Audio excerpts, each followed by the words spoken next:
Bab 11. Trell merengut setelah melihat pintu masuk tempat Zig menghilang. Apa itu? Apa yang dia pikirkan? Trell berpikir bahwa Zig telah merencanakan segalanya untuk membuat skenario yang akan meningkatkan peluangnya untuk menjadi pewaris Count. Tapi pemikiran itu kehilangan kredibilitas begitu Zig membuang haknya sebagai pewaris. Apa yang sebenarnya ingin dilakukan Sir Zig? Chris Nun, yang telah menahan Count, tampaknya memiliki pemikiran yang sama dengan Trell ketika dia menanyakan pertanyaan ini dengan tenang. Untungnya, Count sudah tenang saat itu. Saya tidak tahu. Dia membuat situasi lebih menguntungkan baginya dalam segala hal dan kemudian menendang semuanya. Chris Nun mendecakkan lidahnya. Apakah dia benar-benar berencana untuk pergi? Aku tidak yakin. Mungkin dia memutuskannya secara mendadak. Di masa mudanya, Chris Nun tampaknya berpikir bahwa Zig tidak akan benar-benar meninggalkan keluarga. Tapi saya yakin akan hal ini. Karena dia telah menyerahkan haknya sebagai pewaris di depan begitu banyak orang, Greg pasti akan menjadi pewarisnya. Trell tertawa terbahak-bahak. Dari apa yang dia ketahui, Chris Nun termasuk di antara mereka yang mendukung Greg. Dia seharusnya senang dengan situasi ini. Tetapi Chris Nun tidak bisa menyembunyikan rasa penyesalan yang dalam suaranya. Tidak, bukan hanya Chris Nun. Banyak orang mungkin merasakan hal yang sama. Sejujurnya, Trell tidak bisa menyembunyikan perasaan penyesalannya dan menatap Greg yang telah jatuh ke tanah. Dia agak kurang, tapi kita tidak punya pilihan selain mengharapkan Greg untuk... Apa yang kamu lakukan? Chris Nun bertanya dengan heran, tetapi Trell tidak bisa menjawab. Kurang, aku hanya berpikir begitu, kan? Citra Stillwell tentang Greg adalah pewaris yang cakap, tetapi sekarang berbeda. Setelah kalah dari skema dan kekuatan Zig, citra Greg telah sangat berkurang. Itu cukup membuat Trell secara tidak sadar berpikir bahwa Greg agak kurang. Orang-orang akan terus membandingkan mereka. Karena mereka semua melihat betapa berbakatnya Zig, mulai sekarang, setiap kali Greg tampak kurang, mereka akan melihatnya dari sudut pandang baru. Dan itu akan menciptakan perseteruan di Stillwell. Ini mungkin tidak signifikan, tapi bisa menjadi masalah yang lebih besar dari yang saya bayangkan. Untungnya, Greg memiliki banyak pendukung. Tetap saja, mereka yang netral dan sangat sedikit pendukung Zig akan menyampaikan keprihatinan mereka, terutama karena putra sulung yang berbakat diganggu untuk pergi. Itu dapat diterima sampai saat ini karena Greg adalah pewaris dan dia memiliki keterampilan di atas rata-rata. Jika Greg menunjukkan keterampilan yang di atas rata-rata, kekhawatiran tidak akan menguap begitu saja, tetapi mereka juga tidak akan menyebar keluar keluarga. Tetapi bagaimana jika Sir Greg gagal menjadi seperti dirinya yang dulu? Seperti orang gila, Greg tanpa sadar menatap tempat di mana Zig menghilang. Kejadian ini bisa menjadi momen kejutan baginya, dan Greg bisa belajar dan berkembang dari pengalaman ini. Tapi bagaimana jika dia tidak pernah melepaskan keterkejutannya? Jika salah satu faktor dalam proses duel yang mengejutkan, tatapan tajam yang akan terus mengikutinya setelah kekalahannya, dan bagaimana Greg memandang rendah Zig sepanjang hidupnya, ada kemungkinan besar bahwa Greg tidak akan pernah menarik dirinya dari keterkejutannya. Dan jika itu terjadi, dengan pengunduran diri Tuan Muda Zig, jika Sir Greg juga hancur, Stillwell tidak akan bisa bertahan. Ketika Trell berpikir sejauh itu, punggungnya terasa sakit. Dia merasa seperti dia mulai memahami arti di balik perilaku Zig yang tidak bisa dimengerti. Tuan Muda Zig melakukan itu bukan untuk pewaris Stillwell. Itu semua untuk balas dendam. Jika kekhawatiran Trell menjadi kenyataan, Stillwell tidak hanya akan goyah, itu akan runtuh. Apa masalahnya, kepala pelayan? Kurasa dia benar-benar pergi. Maaf, maksudku Tuan Muda, Zig benar-benar pergi. Dia meninggalkan Stillwell sambil meninggalkan sebuah bom besar. Trell mengalihkan pandangan dari tatapan terkejut Chris Nun dan menggigit bibirnya. Asteris. Aku merasa sangat gelombang segar gelombang. Zih berteriak sambil melepaskan perban di tubuhnya. Suaranya yang segar seolah melepaskan stres setiap orang yang mendengarnya. Namun, Hans tampak seperti terpidana mati, menuju ke tiang gantungan di belakangnya. Zih tidak punya alasan khusus untuk membawa Hans. Akan nyaman memiliki pembawa bagasi saat bepergian sendirian. Saya telah memaafkan orang yang menentang saya hanya dengan sedikit kerja keras, ini sudah terlalu baik. Anehnya, Zih menafsirkan apa yang dikatakan Glenn Zenard kepadanya sebelum dia meninggal. Jika Anda dilahirkan kembali, saya harap Anda akan menjadi seseorang yang berbuat baik dengan caranya sendiri. Apakah kamu benar-benar meninggalkan Stillwell? Bibir Hans berkedut setelah ragu-ragu apakah dia harus berbicara atau tidak. Ya, bisakah kamu memikirkannya lagi? Bahkan jika Anda kembali sekarang, Kaun tidak akan berbicara dengan Anda dengan kasar. Mempertimbangkan bakat Anda, bukankah mudah bagi Anda untuk mensukseskan nama keluarga? Petik 2. Aku tidak mau. Hans tampak seperti akan menangis. Ngomong-ngomong, apa hubunganmu dengan Countess? Itu tidak terlihat normal. Bahkan jika Countess merespon lebih sensitif terhadap situasi karena melibatkan Zih, cara dia memperlakukan Hans tidak seperti cara dia memperlakukan pelayan lainnya. Nenekku adalah pengasuh nyonya. Ah, tidak heran. Itu pasti sebabnya dia begitu defensif tentang Hans. Aku merenggut pelayannya yang berharga, jadi dia pasti sedikit menderita. Senyum secara alami merayap di wajah Zih.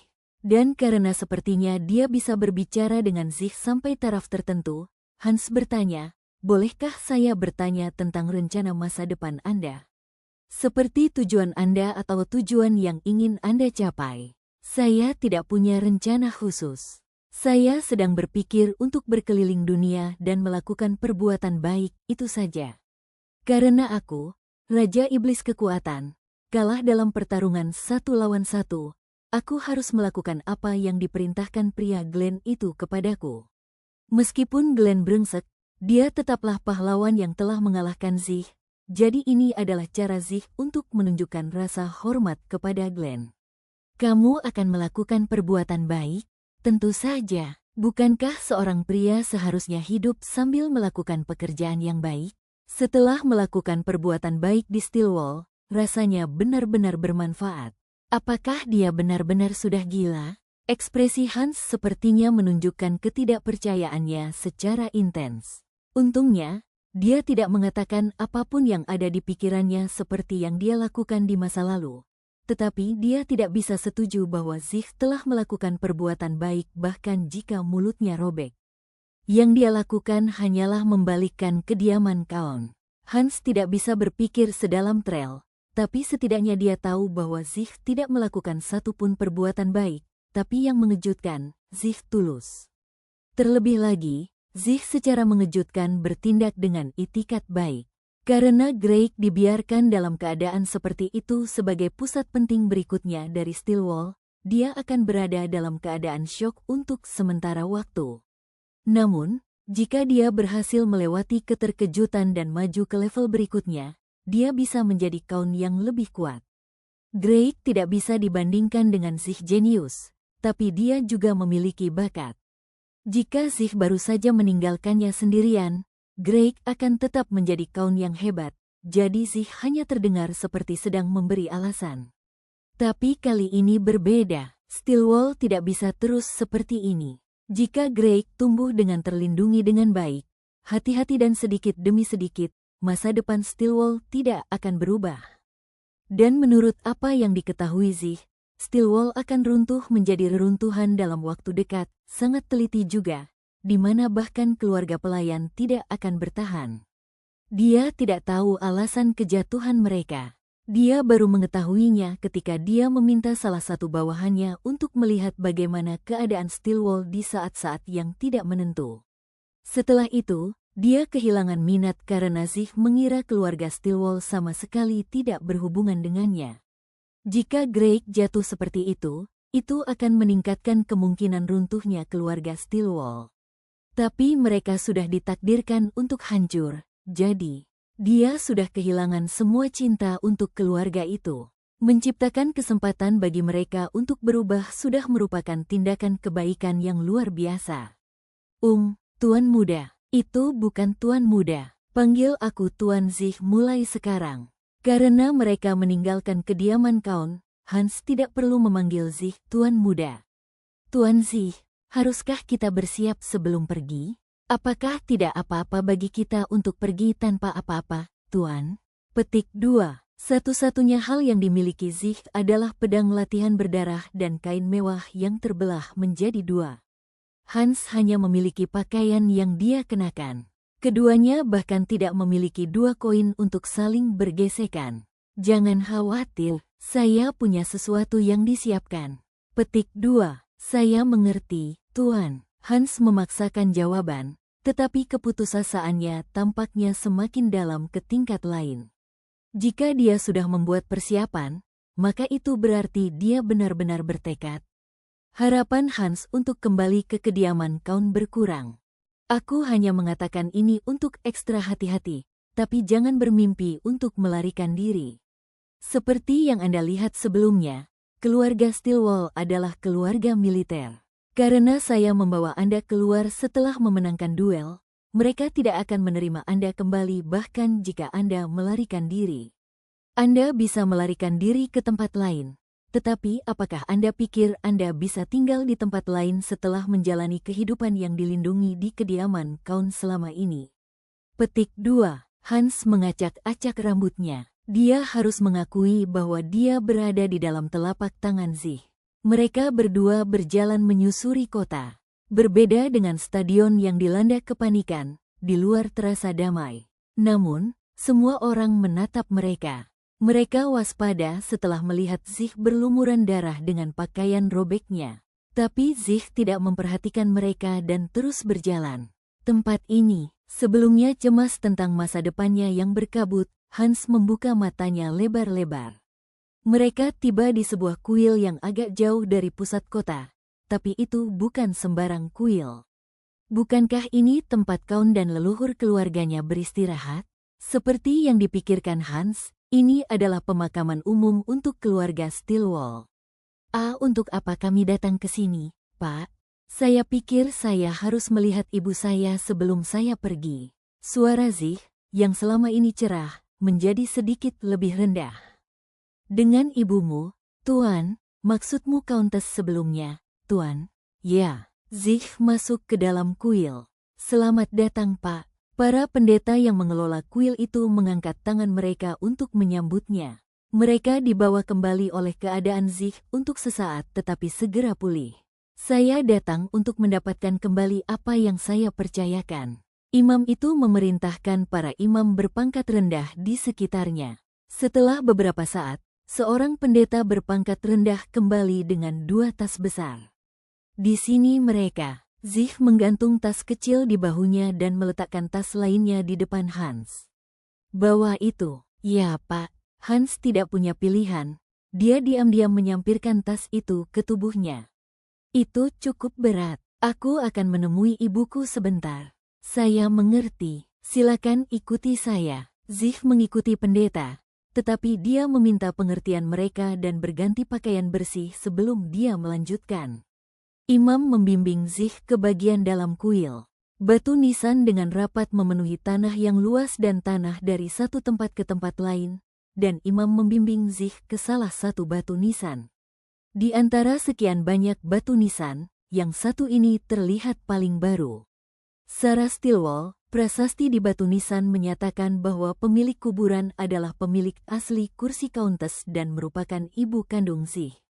Zih tersesat dalam sentimentalitasnya. Kurasa dia yang melahirkanku. Zih telah mendorong pemikiran tentang ibunya ke belakang pikirannya sejak kemundurannya karena dia telah disibukkan oleh hal-hal lain seperti memahami situasi langsungnya, memahami hubungannya dengan Kaun, dan memikirkan cara untuk mengacaukan Stillwell. Zih mencoba mengingat kembali pemikiran tentang ibunya. Dia tidak ingat dengan baik karena itu terjadi sejak lama. Tetapi setelah berusaha lebih keras, dia mulai mengingat kenangan tentang ibunya sedikit demi sedikit. Kenangan indah tentang ibunya yang dengan menyedihkan didorong oleh suaminya dan dipenuhi dengan kekhawatiran tentang putranya. Bagaimana kamu masih tidak mengingat satu hal ini? Zih langsung hilang dari ingatannya. Tidak, itu bahkan bukan kenangan. Apa itu tadi? Rasanya seperti dia baru saja membuka kotak Pandora. Keringat, yang bahkan belum dia keluarkan dalam pertempuran, mulai membasahi punggungnya. Dengan hati-hati, Zih mencoba mengingat kembali kenangan tentang ibunya. Bagaimana kamu akan menjadi kaun jika kamu sangat lemah? Apa yang akan Anda gunakan? Satu-satunya hal yang bisa dia ingat adalah omelan dan penghinaan. Sampai saat ini, mungkin untuk berpikir bahwa ibunya hanya keras, meskipun dia berlebihan. Namun, Zih lebih ingat, apa-apaan ini? Bukankah aku selalu menyuruhmu untuk menjaga kebersihan di kediaman kaun? Apakah Anda mengabaikan perintah saya? Dia ingat pemandangan jari-jarinya yang menunjuk dan pelayan yang mengomel pada sedikit debu yang tertinggal di jendela. Bisakah kalian semua ksatria belajar sopan santun? Dia mengomel pada ksatria karena bertindak kasar ketika mereka tidak bisa membantu tetapi menjadi sedikit kasar sebagai garis depan kerajaan. Apakah Anda memberitahu saya bahwa saya, Countess, harus hidup dengan uang saku yang begitu rendah?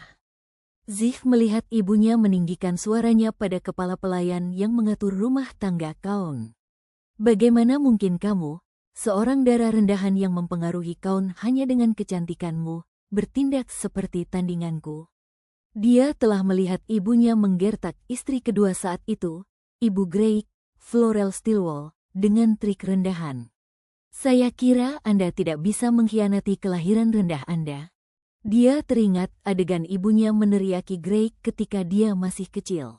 Karena kamu mengabaikanku, orang lain meremehkanku. Ibunya tampaknya tidak menunjukkan belas kasihan bahkan kepada kaun.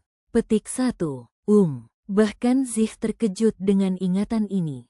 Dia meletakkan tangannya di atas kepalanya dan mencoba mengatur pikirannya. Betul sekali, ibu selalu orang seperti itu. Alasan mengapa semua orang membuang Zih, termasuk kaun, adalah karena ibunya. Secara teknis, semua yang disebutkan Zih adalah apa yang telah dilakukan ibunya, Sarah Stillwell, tetapi manusia bukanlah makhluk yang hanya bertindak berdasarkan logika. Lebih jauh, dibandingkan dengan Sarah Stillwell, istri kedua, Florel Stillwell pada dasarnya adalah seorang malaikat. Dia memperlakukan Zih dengan kasar, tapi itu hanya karena Zih adalah putra Sarah dan saingan Grey. Untuk orang lain, dia cukup peduli dan baik. Itulah mengapa semua orang mendukung Florel dan Grey. Banyak orang pasti merasa lega karena ibuku meninggal begitu cepat. Mungkin karena temperamennya yang buruk, dia meninggal sebelum waktunya. Kemudian, Florel Stillwell menggantikannya sebagai Countess, dan Zih menjadi perusak pemandangan yang abadi bagi kaun. Hei, Hans. Ya, Pak. Bagaimana pendapatmu tentang ibuku? Nyonya, tentu saja dia orang yang baik, Pak. Hans membuat senyum patuh, tetapi pupil matanya yang bergetar sepertinya mengungkapkan perasaannya yang sebenarnya. Tunggu sebentar, bukankah ada pelayan muda yang sering disiksa ibuku? Pelayan itu adalah cucu dari pengasuh Countess saat ini. Itu dia. Cara Zih memandang Hans berubah. Hei, iya, beri aku tasnya. Zih menyambar tas yang dibawa Hans dan mengeluarkan beberapa barang. Itu adalah barang berat yang Zih lempar ke dalam tas untuk disekrup dengan Hans. Dia menempatkan beberapa barang-barang ini ke dalam tasnya dan mengembalikan tas itu kepada Hans. Zih berpaling dari mata Hans yang berkedip dan menatap pemandangan asing di depannya. Disitulah istana Stillwell berada. Zih tidak punya alasan untuk meminta maaf kepada keluarga kaun. Tetapi jika dia memikirkan seberapa parah tindakan ibunya, dia tidak bisa tidak bersimpati dengan mereka. Zih menggaruk kepalanya dan berpikir dalam benaknya apa yang tidak bisa didengar oleh siapapun di Stillwell. Jika sesuatu terjadi di masa depan, saya akan membantu. Dia berpikir bahwa tidak buruk untuk mengulurkan tangan membantu keluarga yang pernah menjadi bagiannya. Bab 12. Setelah mengetahui alasan perlakuan kasarnya, Zig mulai merasakan sedikit rasa bersalah dan simpati. Namun, itu berakhir di sana. Saya tidak bisa mengubah apa yang sudah terjadi. Seperti yang kupikirkan, aku bisa membantu mereka nanti. Zig dengan tenang meneruskan berurusan dengan akibat perbuatannya kepada seluruh keluarga dan mulai mempersiapkan perjalanannya. Hal pertama yang harus dia lakukan adalah mencari tahu apa yang harus dikemas. Bahkan jika aku bersiap, aku tidak bisa mendapatkan semua yang aku butuhkan di Stillwell. Tapi tidak ada yang perlu dikhawatirkan. Jika saya kehilangan sesuatu, saya dapat membelinya di jalan. Bahkan jika Zig pada dasarnya adalah anak terlantar, itu tidak mengubah fakta bahwa dia adalah putra pertama dari keluarga Stillwell. Dia memiliki sejumlah tabungan dan warisan yang bisa dia dapatkan dengan mudah. Hal pertama yang dia lakukan adalah pergi ke pegadaian dan menjual banyak permata yang dia miliki. Dia bisa mendapatkan sejumlah besar dari ini, dan dengan uang di sakunya, dia menuju ke toko gudang senjata. Seperti yang diharapkan dari sebuah toko persenjataan di ibu kota, sangat besar. Sebuah tanda kayu dengan gambar pedang dan perisai bergetar dengan angin. Tidak peduli negara apa atau tipe pemimpin apa mereka semua membenci rakyat jelata bersenjata. Orang-orang yang berkuasa takut bahwa rakyat jelata bersenjata akan mengarahkan pedang mereka ke arah mereka. Namun, hutan dipenuhi monster, dan rakyat jelata tidak punya pilihan selain mempersenjatai diri. Bahkan jika mereka lemah atau tidak bisa bertarung, mereka harus meminta para profesional untuk bertarung demi mereka. Untuk alasan ini, toko-toko gudang senjata sangat banyak di Kingdom. Tentu saja, ada perbedaan yang jelas dalam jumlah dan kualitas persediaan dari toko ke toko, tapi ini berlaku untuk barang apapun. Zig membuka pintu toko dan masuk. Banyak senjata dan perisai tergantung di dinding, dan senjata memenuhi etalase dari belakang ke belakang. Selamat datang, pemilik toko dengan antusias menyambut Zig dan Hans di dalam. Karena toko gudang senjata biasanya memiliki banyak pelanggan kasar, pemilik toko sering bertindak kasar, tetapi tempat ini tampaknya memiliki setidaknya semacam layanan pelanggan. Apakah ada barang yang kamu cari? Zig menghentikan pemilik toko yang mendekat dan mengeluarkan pedang di sebelahnya. Sinar matahari merembes melalui jendela dan memantul tajam dari pedang. Ting! Zig menjentikkan jarinya ke pedang beberapa kali. Suaranya oke. Kemudian, dia mencoba mengayunkan pedang. Desir, dia membuat setengah lingkaran bersih dengan pedang. Berdiri dengan canggung di sudut dengan bahu membungkuk, Hans merasakan getaran di punggungnya.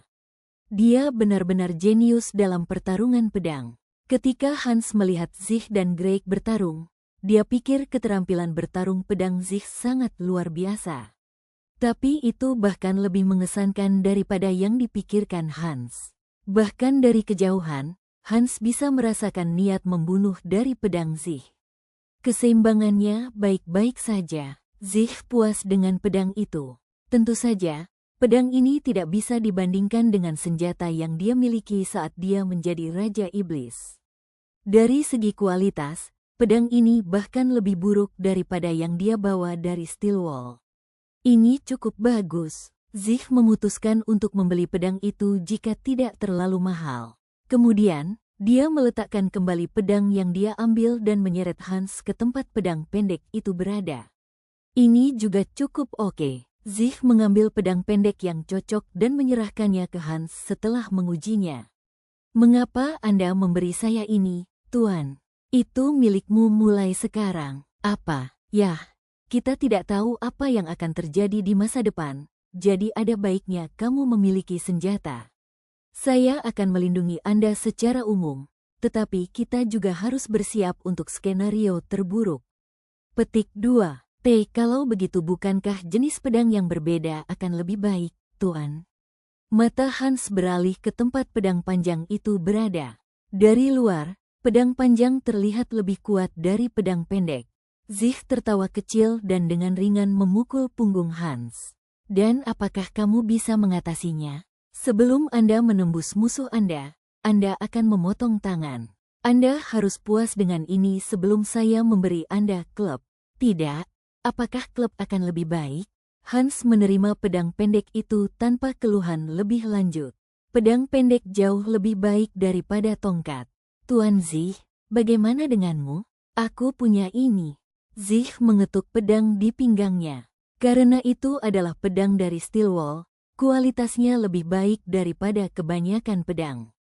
Setelah dia membeli pedang cadangan dan pedang untuk melakukan tugas kasar untuk dirinya sendiri dan Hans, dia mengalihkan perhatiannya ke armor.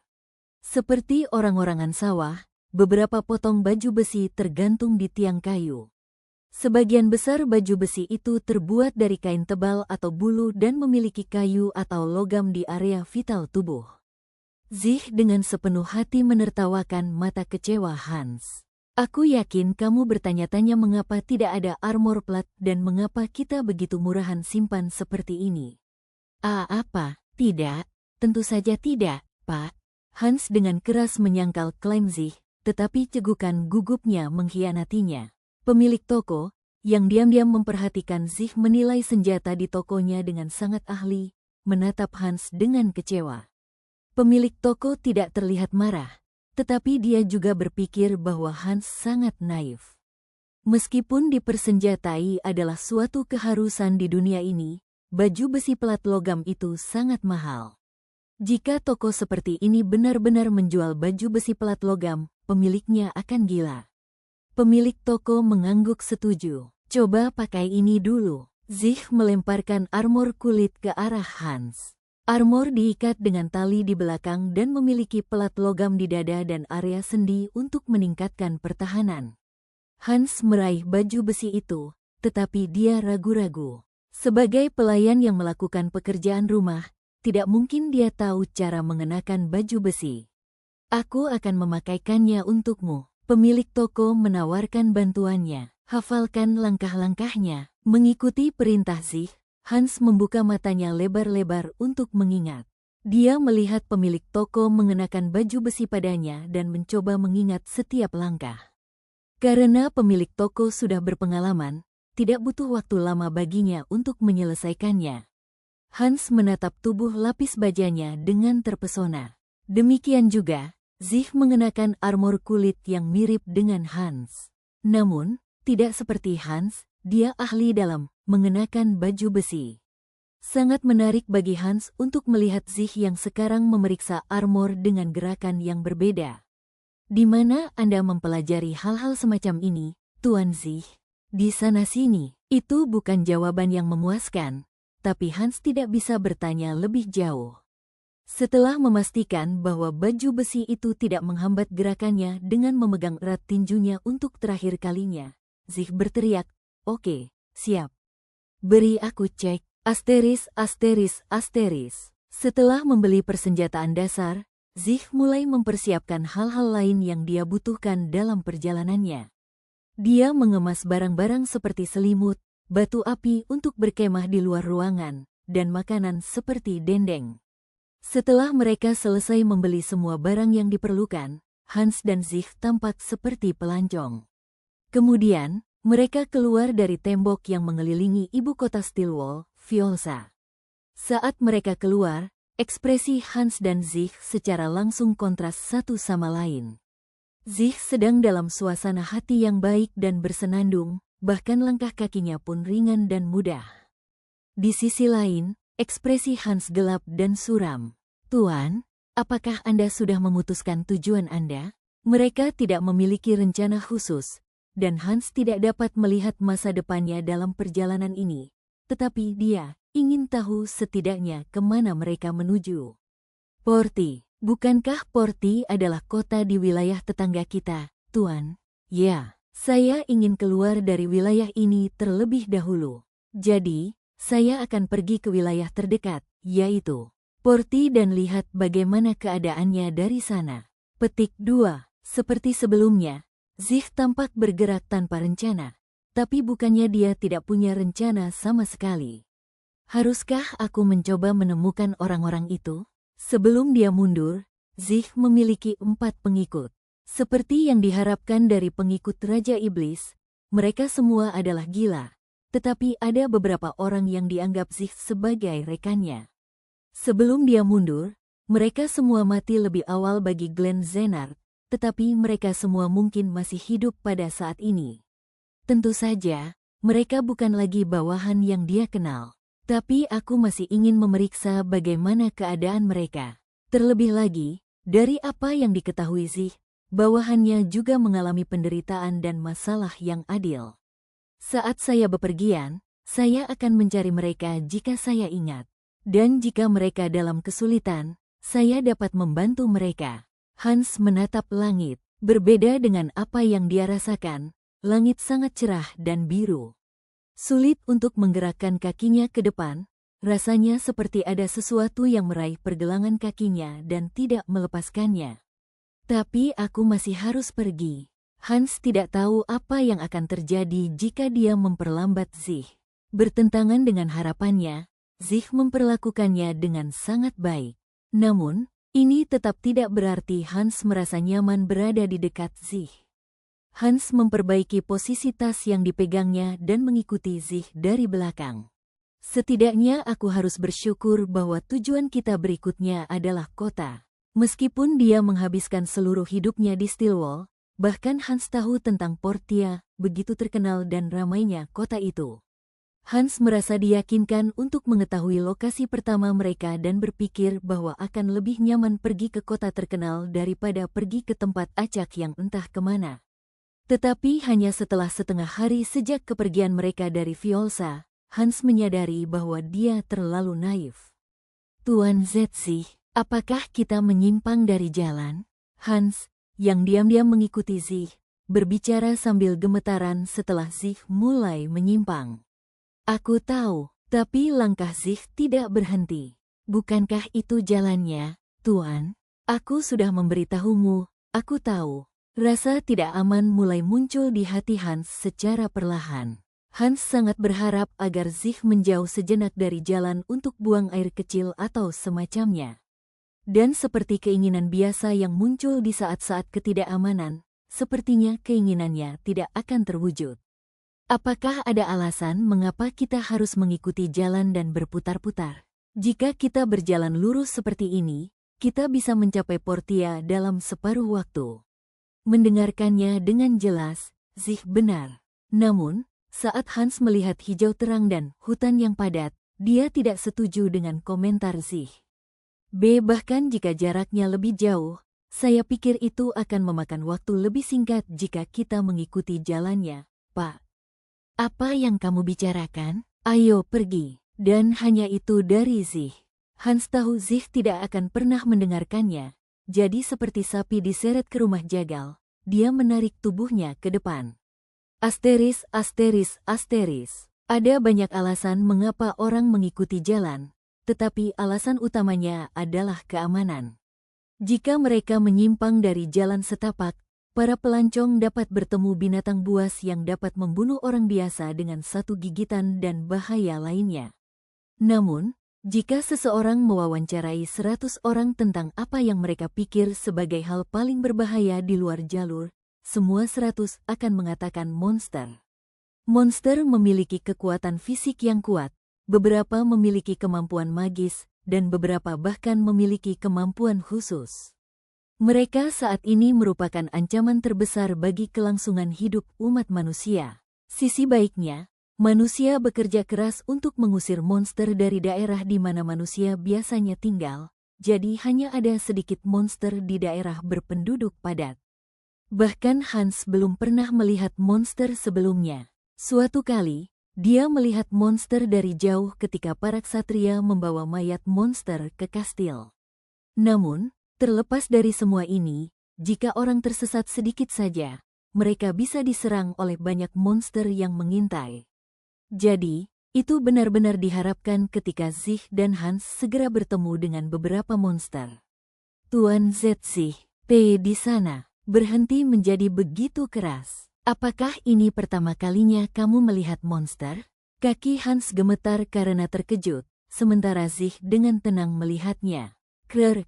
Makhluk kuning cerah yang hampir tampak seperti pasien dengan mata kuning tua berteriak dengan ganas pada mereka.